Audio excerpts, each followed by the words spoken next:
G'day everyone. My name's Ebony Bennett. I'm Deputy Director at the Australia Institute, and welcome to our webinar series. I can see virtually at least all our attendees coming through the door. Thank you so much for joining us today. We really appreciate you coming along. Before we begin, I'd like to acknowledge that I live and work on Ngunnawal country and pay my respects to the traditional owners and elders past and present. Sovereignty was never ceded, and this always was and always will be Aboriginal land. The same as last year, we are at the Australia Institute aiming to do these webinars at least weekly, but sometimes we have more than one a week and days and times do vary. So you can head on over to our website at australiainstitute.org.au/events so you don't miss out on anything. And just a few tips before we begin to help this run smoothly. I'm sure you're all old hands at Zoom by now, but if you aren't, if you hover over the bottom of your Zoom screen, you should be able to see a Q&A function where you can type in questions for our panelists, and you should also be able to upvote questions and make comments on other people's questions as well. Please keep things civil and on topic in the chat, otherwise we'll boot you out. We rarely have to do it, but we will if we have to. And for people who find the chat distracting, you can either click it open and then minimize it as a separate box, and that should hopefully be less annoying. And lastly, a reminder that this discussion is being recorded and it will be posted up on our website and emailed to everyone after this discussion, and it'll also be available on the Australia Institute's YouTube channel.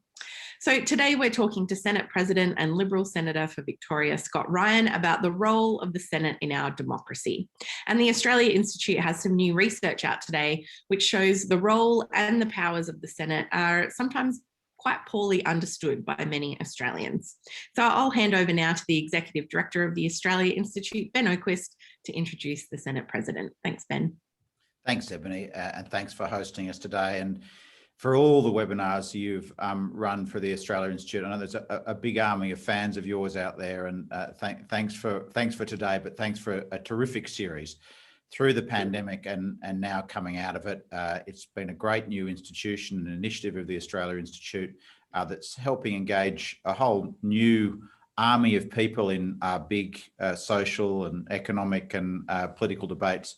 But it needs someone to guide them and encourage them and involve them in a thoroughly professional and entertaining and uplifting way. So thanks, Ebony, for everything, and thanks for having us today, of course. It's my great privilege to introduce our star guest today, President of the Senate, Scott Ryan. Scott was elected to the Senate in 2007 as a Liberal Senator for Victoria.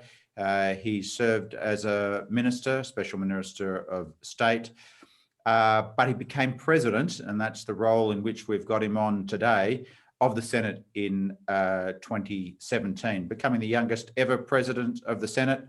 I think becoming the first to step down from the ministry to become Senate president.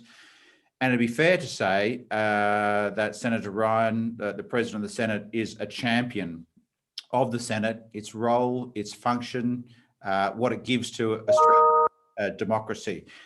Here at the Australia Institute, we're big defenders of the role and the power of the Senate, and often are frustrated by its underreporting and the lack of understanding of its role and functions it serves in democracy. So we're really pleased to have Senate President Scott Ryan. We've been a big fan of what he's been saying and writing about the Senate as a staunch defender of it and a promoter of it. And maybe we'll come to our research through the discussion. So it's with that in mind that I'm going to throw it open to Scott to tell us what he thinks of this Senate and, to put it simply, why it's good. Well, thanks, Ben. Thanks for inviting me to be here today to talk about this interesting research and the role of the Senate. And thanks, Ebony, for hosting. This report provides an interesting snapshot that we don't always get into the public awareness of the status, powers and functions of the Senate. But at the outset, I want to highlight a few elements that are important context for any consideration of the role of the Senate in Australia's democracy. It's not widely understood that the Australian Senate is unique amongst the upper houses or the second chambers of comparable nations and particularly Westminster-style parliamentary democracies. It is not a hereditary upper chamber like the House of Lords, an appointed upper house, such as in the case of Canada, or one elected on a restricted franchise, as some of our state upper houses were for many years. All of those lack the direct democratic legitimacy and mandate that the Australian Senate has, because it is elected and always has been on exactly the same franchise, i.e. the eligibility to vote, as the House of Representatives.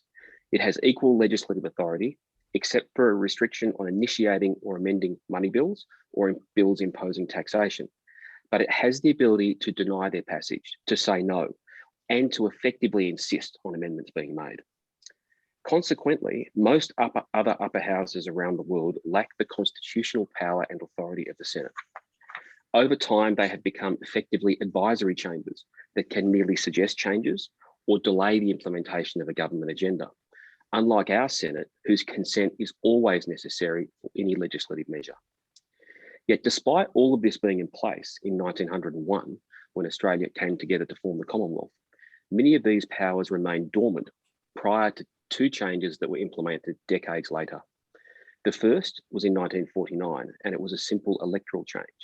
The Senate moved from becoming a majoritarian winner-take-all electoral system to one of proportional representation, which has, with some changes, effectively remained in place since 1949.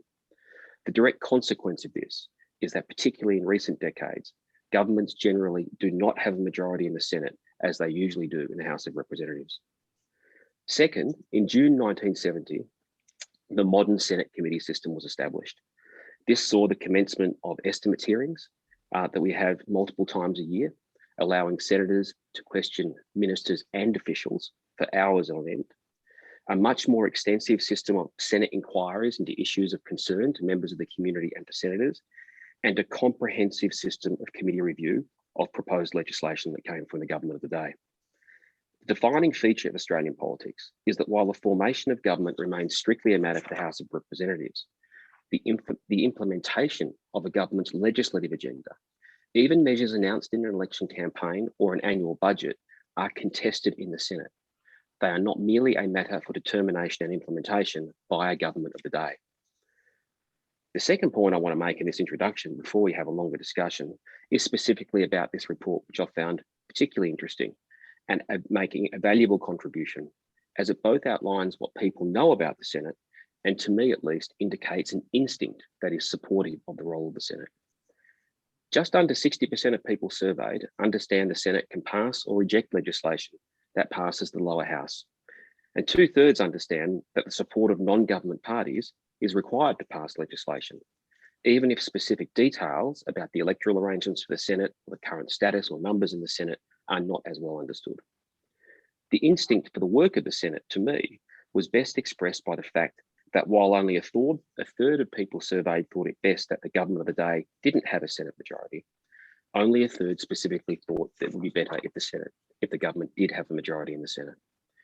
I can't help but think this reflects broad major party voting sentiments, and the reference that is included later in the report that I broadly concur with, to John Faulkner reflecting on both sides of politics, that support for the Senate is strongest in opposition and weakest when in government.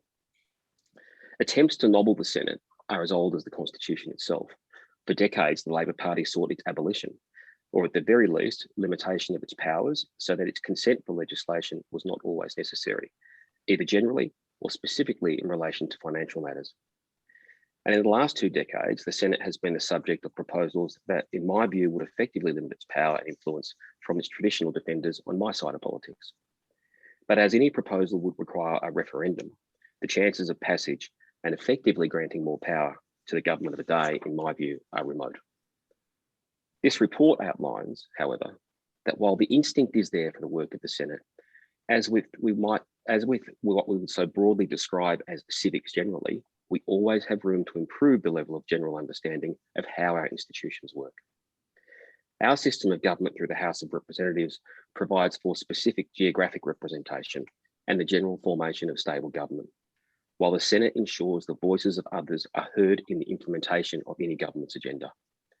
To me, this combination represents the best of both worlds, avoiding the lack of democratic legitimacy I find within proportional electoral systems for the formation of government, but ensuring that there are limits on the majoritarianism that is more common in single-member electorate democracies, such as the House of Representatives or the House of Commons. I'm sure we can discuss these and other related matters further, but I'd like to congratulate Bill and Ben for pulling this report together to help increase understanding of not only what is critical to our parliamentary system, but also something that is unique to Australia. Thanks, Ben. Thank you. Yeah, Ben's got a copy of the report there, and I think Hayden has posted a link in the chat to where you can find it on the Australia Institute website. But Ben, I might come back to you there. What were some of the things that stood out to you from this report about what people don't know or don't understand about the Senate? Because as Scott Ryan has said just there, you know, it does have that unique ability to block or amend legislation, to inquire into things that perhaps the government of the day doesn't necessarily want inquired into. Was there anything that shocked you in the results? Yes, Eb, thanks. And I'll start by saying I think it's the first, this report, which looks at a number of things, including these community attitudes and knowledge about the Senate. It's the first real big deep dive into community attitudes that we've been able to find on the Senate. And I guess it's a bad news story, this report, which is the good news is that the Senate is powerful, and through that power, just described by Scott Ryan, is doing a number of good things for our democracy, providing accountability, but also diversity through that proportional representation structure in particular. The Senate's increasing the diversity in representation in our politics. And that's a really important thing when, at a time globally, notwithstanding some slight differences during the pandemic, there's been a loss of trust in and faith in our politics, and that's bleeding to a loss of faith and trust in democracies here and around the world. And the Senate does provide that diversity that sometimes can help lift people's engagement and potentially trust in politics. So, for example, the Senate is made up of 50% men and 50% women at the moment, where you look at the House of Representatives and it's only 30%. So that in itself tells you something really important about the Senate, and especially right now, to think that here is a chamber that's ahead of the curve, that has got to 50% representation. And I do think that's partly as a result of the proportional representation system that the Senator has just talked about. But you're right, Eb, there's a lot in this report that's kind of dispiriting about people's knowledge about the Senate. So that's the good news story part that I just outlined. The bad news story is that a very small number of people know, for example, that question time is held in the Senate as well as the House of Representatives. A very small number of people even know that ministers can come from the Senate. We've just outlined Scott Ryan's history, and of course he was his engagement with politics has been through the Senate, but he was a minister. So people don't even know that senators get the same amount of pay as members in the House of Representatives. So there is a lack of knowledge about the Senate, and people don't even know that the government, when the government has a majority or not. So I guess the report in many ways is a call to arms for our political class, our media, our educators to attempt to increase that knowledge and understanding of the Senate for a number of reasons. Scott's just outlined the unique powers of the Australian Senate and how powerful it is, and I think that served our democracy and our politics well. I think it's prevented some bad reforms happening. I think it's kept some good bits of legislation in place in the past, but I think it's also strengthened our democracy overall and people's civic engagement in politics. But the report really is a call to arms that we need to do a lot better in helping the community understand the roles, responsibilities, and the function of the Senate for its own sake, but also to help fix politics, because after all, politics can and should be a good thing, and the Senate can really be a way into improving our politics and making people feel more engaged in it. Yeah, I might pick up on two of those ideas. Scott Ryan, can I ask you about, firstly, the accountability kind of mechanisms that the Senate provides, and then we might go later to Ben's point about diversity. But first of all, how does the Senate play that accountability role, and what are some of its powers that perhaps aren't as well understood? I'm thinking perhaps here of the orders for the production of documents, estimates, those types of mechanisms, and why are they important? So in broad terms, thanks, Ebony, the Senate has the same powers as the House of Representatives over the members of the Senate. So when I was a minister, I would represent ministers who weren't members of the Senate in the portfolios they held in the House of Representatives. And the Senate could seek to direct me to produce documents on their behalf. It had more effective power over me as a Senate minister because it can ask me to effectively get documents from another minister, but it can't demand a member of the House of Representatives or enforce a demand against a member of the House of Representatives in the same way. What I will say, though, is that the Senate's power to demand documents, with notable exclusions such as, top secret documents or security reasons or cabinet documents, can bring political attention to a particular issue. And one of the key accountability measures of the Senate is being able to bring attention to a particular measure. Because when the Senate is investigating something or asking questions about something or holding a committee hearing into a particular issue, whether that be about government administration or whether that be about an emerging issue the government might not be dealing with, then we do find that you have a place for stakeholders and experts and people with an interest to come forward and present their views. And that gets attention through groups such as yourselves, through other think tanks, through the media. So it does increase the level of public awareness, and it provides a forum for different views to get that public attention.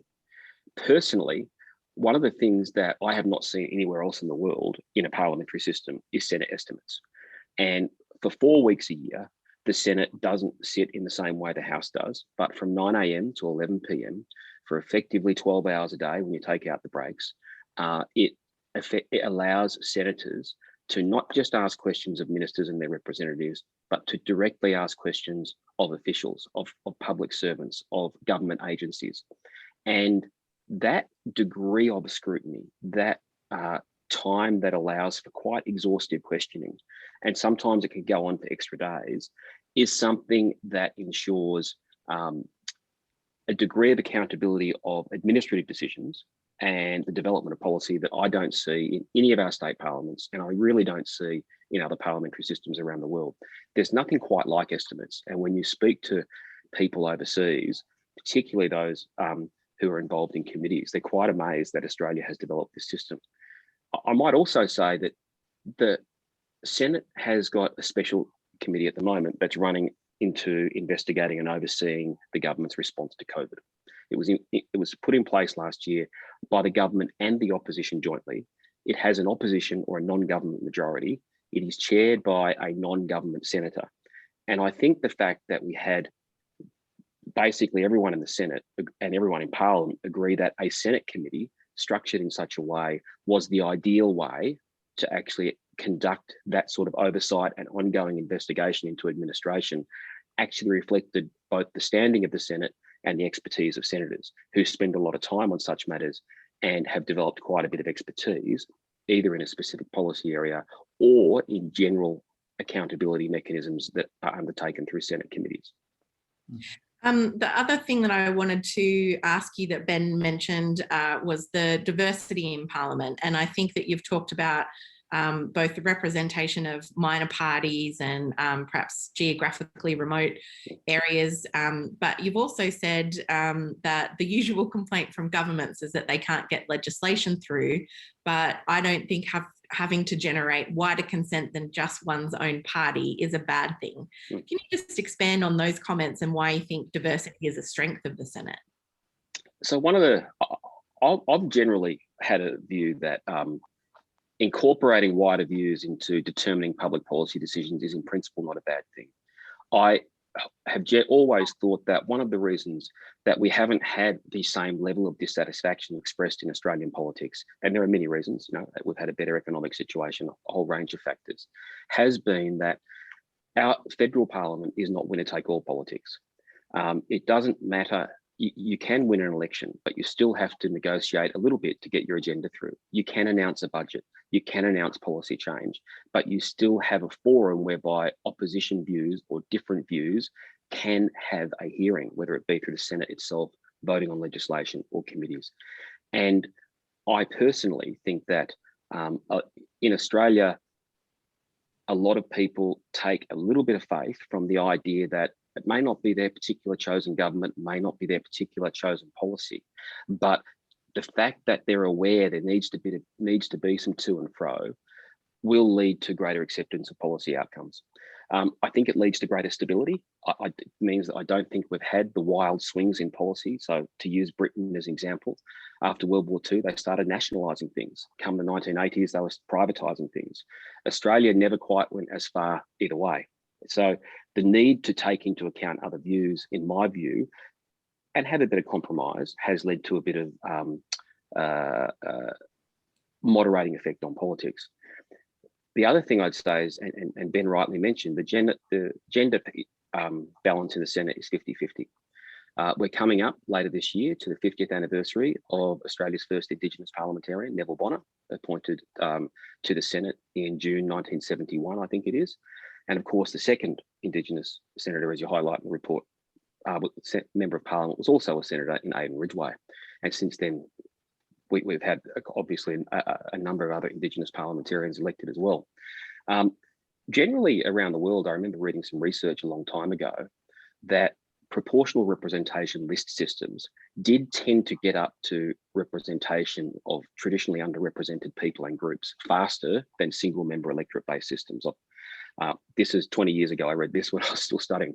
And so if that holds, then it's natural that you would expect the Senate to reach these things first, because that tended to have been the example, I understand, if I can recall correctly, in Europe and places like that, compared to, or continental Europe, compared to, say, the House of Commons and the United States. So that isn't surprising if that research holds, but I think that representation of views, places, and people, the system is stronger through having that. The system is stronger through the inclusion of more voices. You want to comment on that? Yeah, I just wanted to ask about the proportional question, because you touched on these two things. One is the power of the Senate as an equal chamber, which is unusual to be fully equal, and this proportional representation. And I think it's the combination of both that makes the Senate so important. It's no use giving people a voice in a chamber that doesn't have any power. It won't have the status and it won't be listened to, because there's plenty of opportunity for people to have a voice. But what gives something a real voice is that it has power behind it. And I think that's sometimes misunderstood when people say, oh, well, let's just give the Senate some say, but not the power to block. Ultimately, that would disembowel the Senate, and you would start no longer hearing those voices because the media wouldn't take them seriously because they didn't have real power behind it. And the other is that proportional representation. I wanted to ask how deep you think the commitment to proportional representation is around the Parliament for the Senate, because it's not something that is overly loved by some political parties, and there are reforms being proposed from time to time to limit or change the proportional representation. How deep do you think that commitment to proportional representation is, and do you see any threats to it in the future? There have been proposals. I think John Howard had one to enable a joint sitting of the Senate and the House to resolve legislative conflict without having an election. That wouldn't have changed the electoral system of the Senate, but in my view would have weakened it, because with a large enough majority in the House, a government of the day could wait out the Senate's power and then overwhelm it at a joint sitting. We currently have that process in place, but we have it with an election intervening, so the people make the choice. And I think that's quite a good balance between democracy and encountering, including minor parties and diverse voices. The election there being the key. The only recent proposal was one from a colleague in the House that said we should get more senators out of the cities into the country and divide the states up on a geographic basis. And that would further malapportion the only real democratic legitimacy problem I think the Senate has, which is that there are 15 times as many voters in New South Wales, I think, than there are in Tasmania. And so the number of votes that elect a senator from Tasmania is dramatically fewer than the number of votes that elect a senator from New South Wales. And there's no way around that. That's the history. That the Senate was necessary to form the Commonwealth of Australia. I can't foresee any situation where the states, more than 4 of the states, would vote to effectively change that arrangement. And you would in fact need every single state, I think, to agree to change the equal numbers of senators. So then you have the issue of, as you mentioned, would someone like to change the electoral system? Look, you can never say never in politics. I can speak for my side to the extent that I think there is a strong commitment from a good number of senators on my side to the current Senate arrangements, despite the frustrations we all, including me when I was a minister, occasionally express. And then we can rely on that quote from John Faulkner, which is that the support for the government comes from the opposition. And I don't realistically see an opposition nor the crossbench voting to change, even if such a proposal was raised. So I realistically don't see a proposal like that coming forward. It would have trouble navigating its own side of politics, no matter where it came from. It would then have more trouble navigating the Senate. I think the changes made for the 2016 election to remove group ticket voting and the preference whispering that was going on have increased legitimacy of the Senate. We no longer have someone being elected on potentially 1% of the vote through good preference deals, which can still happen in Western Australia and Victoria's upper houses. So I don't realistically see such a proposal coming forward. I wanted to just pick up on a little bit of a theme there, which is it a left-right issue, the Senate? I mean, you've talked about it had been a policy platform of the Labor Party to get rid of the Senate. You've talked about more recent proposals on the right to effectively nobble the Senate. You're a former research fellow at the Institute of Public Affairs, considered on the right of politics, but a fierce defender of the Senate. Do you see this, the role of the Senate, its power, its voting system, as really kind of breaking down those traditional divides, or does it still kind of neatly divide on left-right from time to time? Attitudes to it. Yeah, that's an interesting question. I can probably speak for myself best. I have always been someone who believes in the division of power, whether that be a federal state division or a division with strong chambers.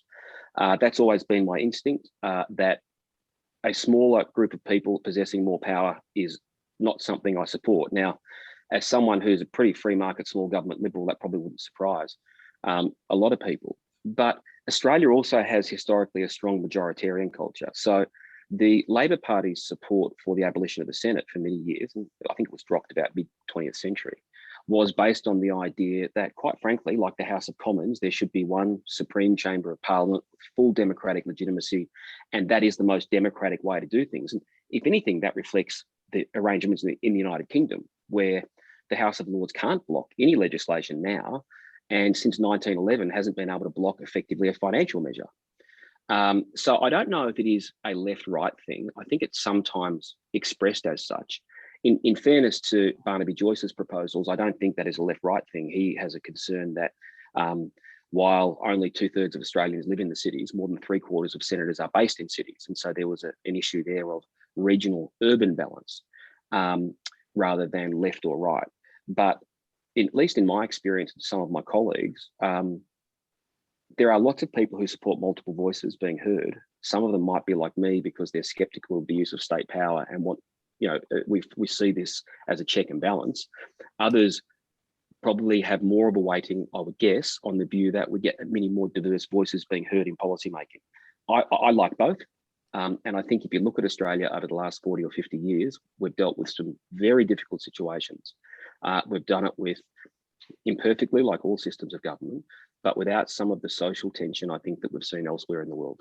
And I think the Senate's been part of that by ensuring that people who otherwise might not have a voice or might not trust the voices that are being making decisions actually see other voices being heard. We'll go very soon to questions from the audience, but before we get there, I did want to touch on more recent events, Scott Ryan. There's been a lot of talk about the culture of Parliament recently, with the alleged rape of Brittany Higgins in a minister's office, as well as the allegations against the Attorney General, which the Attorney General has strenuously denied.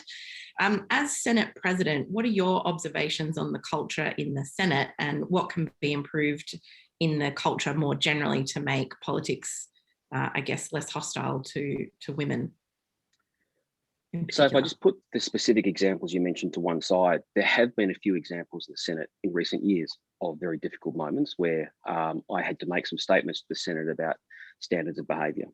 One of them was a subject of legal action between Senator Hanson-Young and former Senator Lionholt, and another one were comments made by then Senator Fraser Anning, I think outside the chamber, but then also some inside the chamber.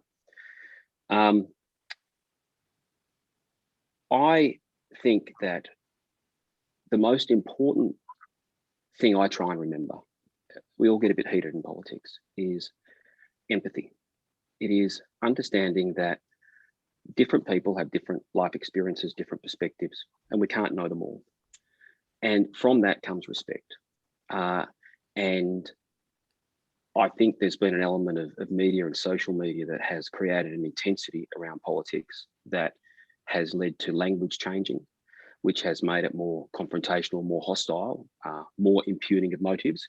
Not, Scott Ryan, you won't take enough action on climate change and therefore, the country will bear consequences, but Scott Ryan, you won't take action on climate change because you're in the pay of someone. When we assign a motive to action, as opposed to making an observation about fact, in my view, what we're saying is you don't have to listen to that person, and I think that's very unhelpful. That's generally about politics. With respect to this workplace and particularly the treatment of women, and I might say we've had some other instances that are difficult as well, the ones I mentioned earlier. The Speaker and I plan to fully participate with the Jenkins inquiry. This is a workplace with a lot of different authorities. So, for example, most of the people in the building are part of the Department of Parliamentary Services, who service the building, collect Hansard, Parliamentary Library. We've got the Department of the Senate, the Department of the House of Representatives, the clerks, the committee staff. They're all effectively administered by the Speaker and myself through the various departments. The political staff of members of Parliament and ministers and shadow ministers are effectively employed by the Department of Finance under the Members of Parliament Staff Act. And so they're administered very differently to the officials that we have arrangements for. Can I just ask the other issues that you mentioned there with Senator Fraser Anning or wherever where you've had to make some type of statement to the chamber, is that to more or less try and set the tone and set the standard? Can you just walk us through why you decided on that approach and what you're aiming for with those types of interventions? Well, as a Senate President, I don't have the same powers as a Speaker. So, for example, the Speaker can eject someone from the House of Representatives for an hour. I think it is an hour without a vote of the chamber. I don't have that authority. My observation is the difference between being President of the Senate and Speaker of the House is the Speaker rules with authority. I have the power of acquiescence and consent. And so when things occur that I think are inappropriate, I try and say so, or I will try and draw attention of the chamber and all its members to what we aspire to, which is represent the interests, views and experiences of those who send us here, as well as understand the perspectives of those who didn't vote for us, I should say. So that's what your role is as a chair. I don't have a particular rule-making power, or as I said, the power to eject someone. So, without meaning to judge or comment specifically on any particular incidents in the chamber, that's my job as sort of the person who occupies and the custodian of the rules of the Senate.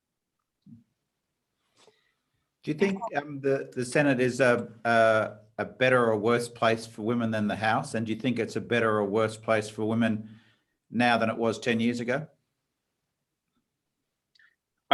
In all honesty, I can't compare it to the House. I've never spent time there. And in fact, virtually all the time I've spent in the building before I was a senator was working on this side as opposed to on the House of Representatives side.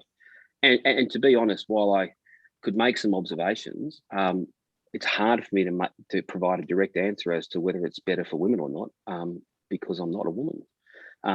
I think politics has got a lot nastier. My friends on both sides, the stuff that they get through their offices and social media and the observations, they're nasty for everyone. They are worse for women. They are worse for people. In my having spoken to people, some of the anyone that comes from a different racial background, Indigenous person, just seems to cop more abuse.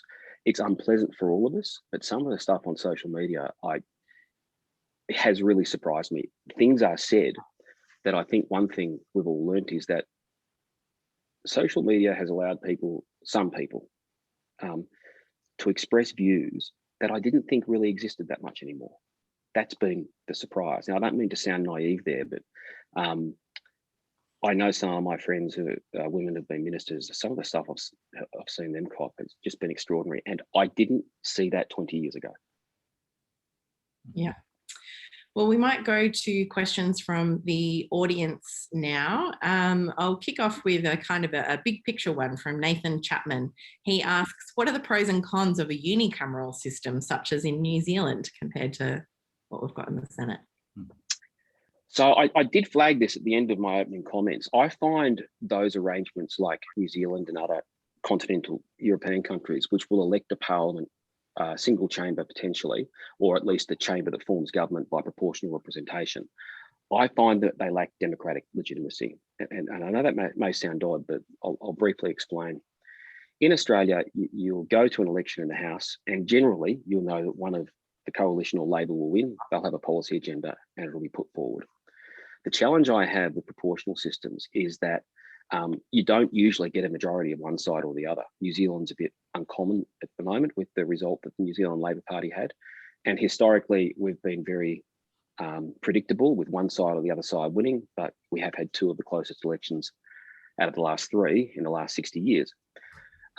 What I don't like about proportional systems is that both sides can all put up a policy manifesto, but then it's all subject to negotiation after they're elected. Things can be thrown out, things can be added in. And I don't think that is as democratically legitimate as one side forming government, but then you ensure those voices that come proportionally are represented in the implementation of an agenda. So it's not about negotiations to form government, but it is about negotiating the implementation of an agenda. I think that's a good balance. I don't like the idea of politicians, could have even been people like me, sitting down, conducting negotiations after we've got elected on policies, deciding what gets thrown in and out of the cart in order to cobble together a majority to form government. Forming government should be a matter for an election. We've got compulsory voting, easy voting, and preferential voting, which I think is a very democratic balance. Then we have an upper house that is proportional, that ensures those other views. And remember, about 8% of people vote differently, 8% of people fewer vote for the major parties in the Senate than the House, ensures, however, those views get heard. The next question is from John Ingram, who says, Senate inquiries often produce potentially useful insights on important issues, but their findings often seem to be filed and forgotten. How can they be made more effective or accountable to the government? Well, the Senate requires government respond to committees, and occasionally if the government hasn't responded, then there'll be a motion in the Senate to draw its attention to that. I think, while I don't have a lot of experience in this, one of the things I do think the Senate inquiries can make a difference for is to inform administrators, bureaucrats, public servants about concerns that are held by stakeholders or experts or people that have an interest in a particular program. I think there's a lot of influence that Senate reports have that is sort of below the surface that can drive the development of public policy or tweaking of policy. There are a lot of them, and I do think that our crowded media world has meant that they don't get the same attention as they used to. I've made an observation in another forum that the Senate is at its best when it's a forum for different views and negotiations and compromise, not a stage for people seeking attention. And so the same applies to committees, I think, where you actually have work by often long-standing members of committees who have got expertise in a particular area, I think that can inform the leaders on both sides, the ministers and the shadow ministers, but also particularly the public servants. But you're right to observe they don't get the same attention that they used to. But I don't think it means they're not having influence. And I draw people's attention again to that COVID committee, which everyone in the Australian Parliament said should be a Senate committee and not have a government majority. That degree of scrutiny does not exist in any of the states, and particularly my home state of Victoria, where there's a government majority committee that oversees the government policy. We have a degree of scrutiny in Commonwealth federal politics that does not exist, in my view, in any of the states. I've got a question here from Terence Hull, who says, what is the relationship between the President of the Senate and the Speaker of the House in managing parliamentary business? And do you share administrative offices? And do you have any suggestions for reform? So the Speaker is responsible for the clerk, the Department of the House of Representatives, so committee staff, chamber attendants and staff of the House. I am the same with the clerk of the Senate as the CEO of the Department of the Senate committees and all the work that goes on there.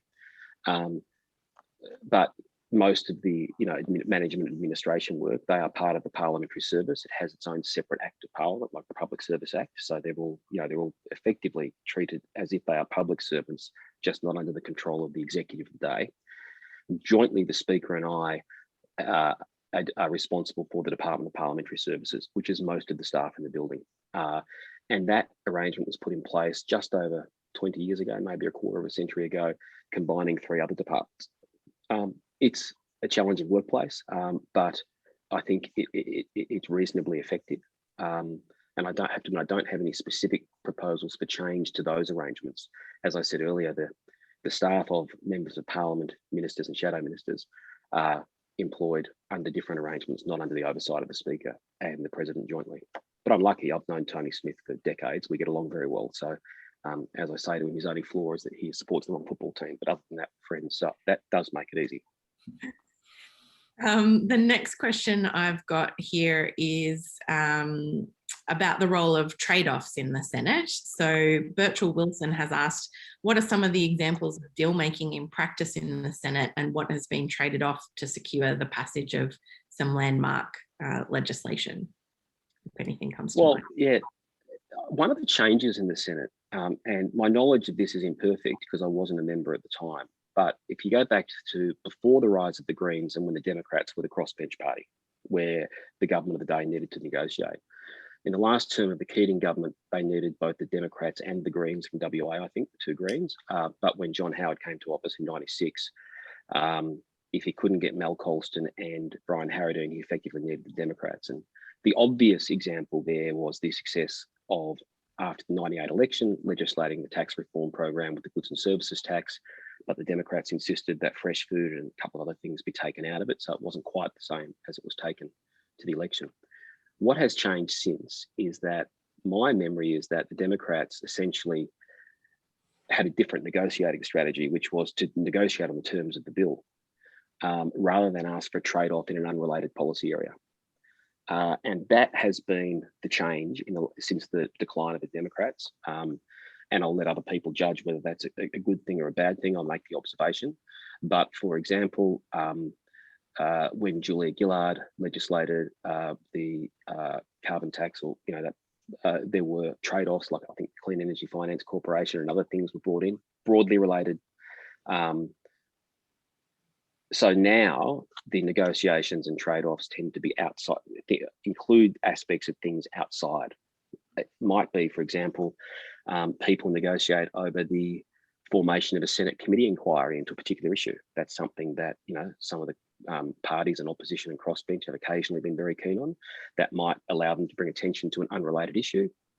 But yeah, that does tend to happen more now than it used to. Ben, did you have any comments on that as someone who worked in the Senate for many years? Yeah, I think that really is an interesting observation. And of course, at one level, that seems kind of reasonable enough that the negotiation should be just about a piece of legislation. On the other hand, the more things that are being negotiated, the more things that are on the table can allow negotiations to go more easily because people's different agendas and different interests can be accommodated. when you're discussing a broader range of issues than a narrow one.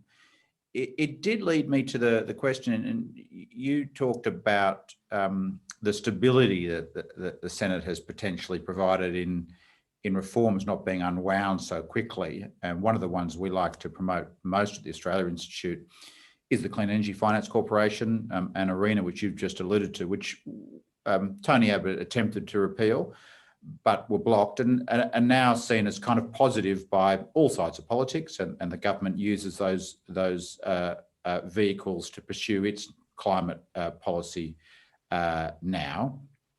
On the other hand, you do hear rhetorically from all sides of politics, and not just Paul Keating and his most famous unrepresentative swill line, that the Senate, and I think it's kind of a cheap narrative, but the idea that the Senate is a handbrake on reform in Australia, that it's holding back politically difficult reforms, and I think it's often talked about in the economic context.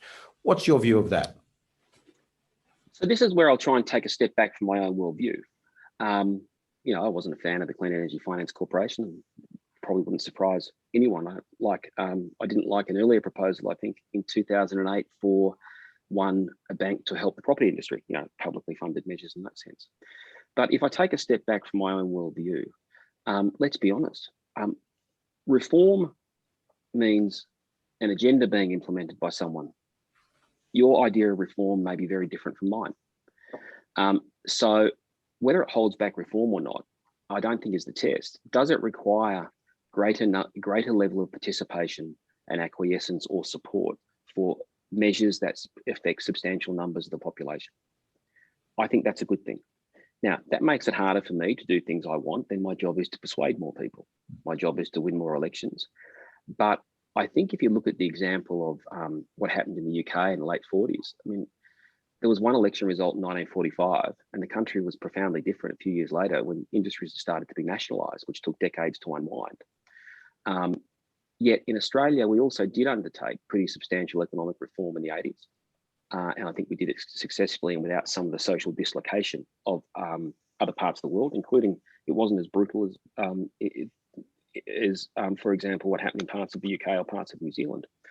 So the idea that I'm required as an advocate for change to get more people on board, I don't think is a bad thing, even though it is occasionally frustrating. I think Harry Evans used to say something similar about the Senate sometimes saving government from itself. Harry has written, you know, so most of what Harry's written about the Senate, I mean, I studied it when I was at uni and I found it incredibly persuasive, and his writing has stood up, I think, to events that he couldn't have foreseen a decade or more after his passing. Mm.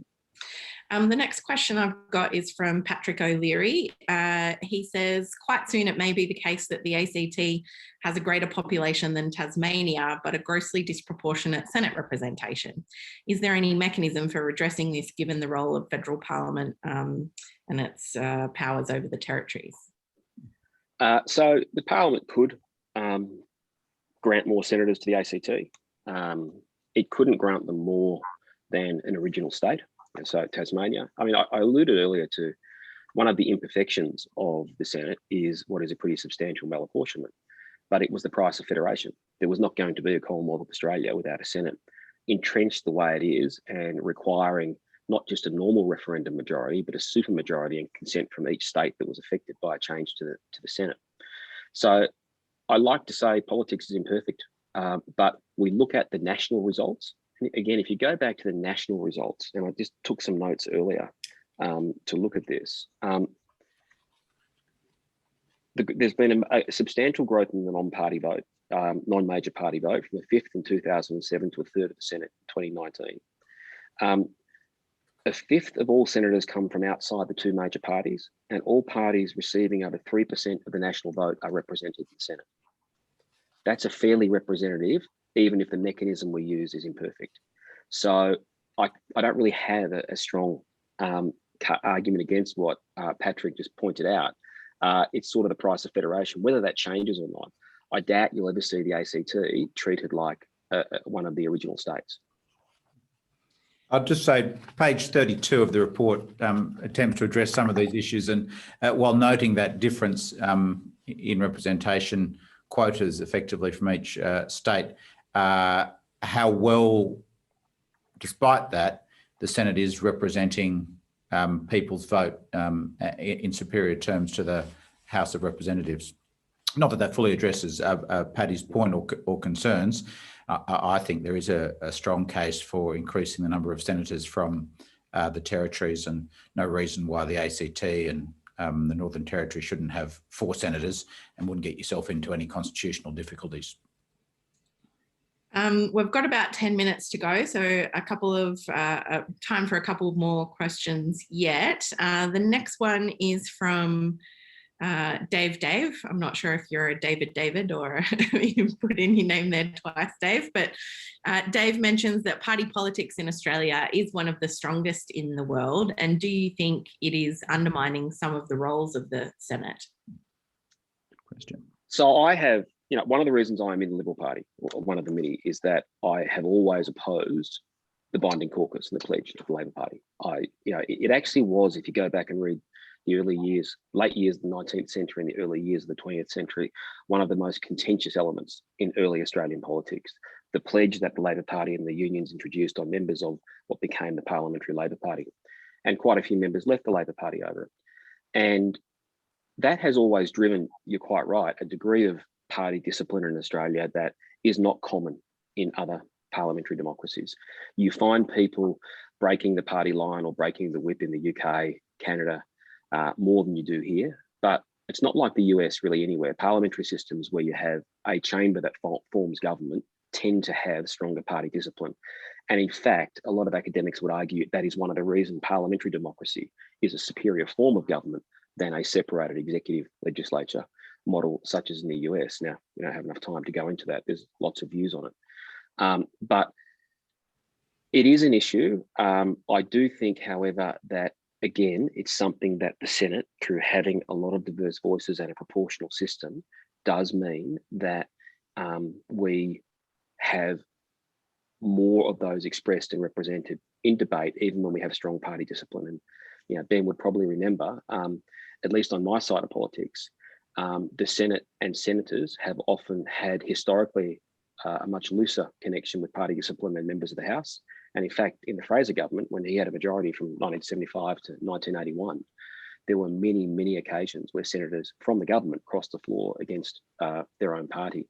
It doesn't happen as often now, but I do think one thing that does occur is that inside both the parties, senators do express, and I can say experience of the coalition, senators do express internally a greater divergence of views, partly reflecting the diversity of voices comprised in the Senate itself.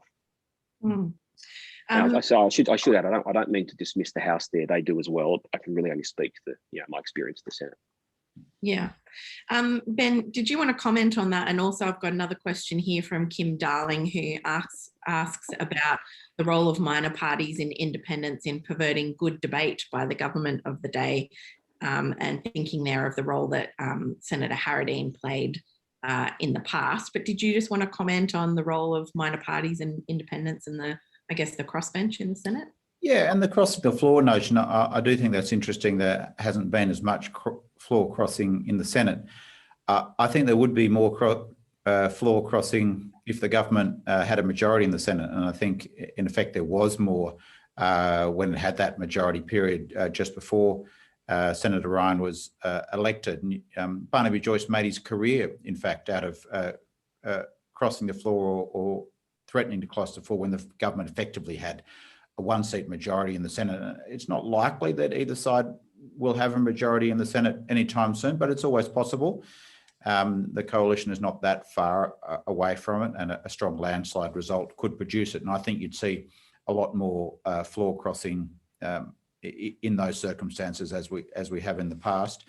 I do think that minor parties and crossbenches just inherently increase the diversity in the Parliament. But I think the key point is, though, and Harry Evans often made this point, and Scott's talked about it, is the special power of the Senate to be an equal house.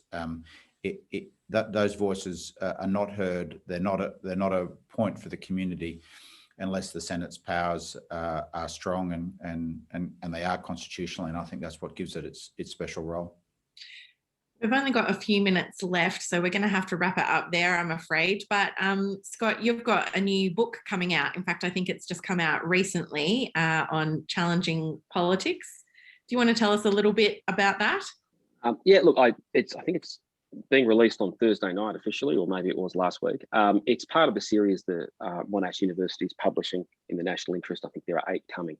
And I was given the opportunity late last year to pull together what is effectively a long essay, explaining that what's changed in our politics that have made a number of our assumptions about how we get things done harder to achieve. One of those is not compromise for compromise's sake, but knowing that 70% of something is better than arguing for 20 years over 0% of everything. And that the pressures on our political system, the pressures on the media are creating unique challenges on politics, and we need to focus on what we want to keep, what we need to maintain in a new media and political world. And I mentioned one of the things earlier, that one of the things I've noticed over the last decade is people don't debate with each other on facts. There's a lot more impugning of motives. There's a lot more saying you won't do this because of something, which is really an excuse for people to not listen to you. I'm not claiming I'm perfect on this. No politician has a halo. We all look back and think we could have done something a bit better. But the other thing is the importance of compromise and trade-off. Not everything can be the top priority. If we do A, we are going to do less of B, even on the basis we don't have time to do both at the same time. If we're going to spend more, we're going to raise debt or raise taxes. If we're going to cut taxes, we're going to cut spending or increase debt. And there isn't as much discussion, in my view, of what those trade-offs entail. That's partly a product of single issue groups, I think, all arguing for their own priority to be number one, and the weakness of political parties because they're not as big as they used to be. Well, I encourage everyone to go out and see if they can find a copy of Challenging Politics by Scott Ryan. That's available through Monash University Publishing and should be available soon if it isn't already in your local bookstore. If you're interested in that report that the Australia Institute has released today, it's up on our website at that was events for webinars. I'm so used to promoting the webinars. You can find that on the homepage of our website. We will have to wrap it up there. Thank you so much for your time today, Senate President Scott Ryan. We really appreciate it. And thanks for having me. Thanks to you as well, Ben. And please join us in the next few weeks for more exciting webinars. We've got not one, but 2 webinars up next week. The Institute is delighted to be hosting this year's Closing the Gap official report launch. That's on Close the Gap Day next Thursday, March 18th. The report is called Leadership and Legacy Through Crisis, Keeping Our Mobs Safe. And that'll be next Thursday, March 18th at noon. And you can find the details of that on our website. And the following day, Friday, March 19th, we'll be talking to author and journalist Rick Morton. You might have read a lot of his stuff in the Saturday paper recently. We're talking to him about his new book, My Year of Living Vulnerably. So stay safe out there, everyone. We don't have the vaccine rollout just quite yet, so make sure you're staying 1.5 meters away. Keep washing your hands and stay safe out there. We're nearly, hopefully, through to the other side of this. Thanks so much for coming today, and we hope to see you next week. Thanks again, everyone. Thanks, Scott. Thanks, Ebony. Terrific. Thanks, Ben. Thanks, Ebony. Thank you.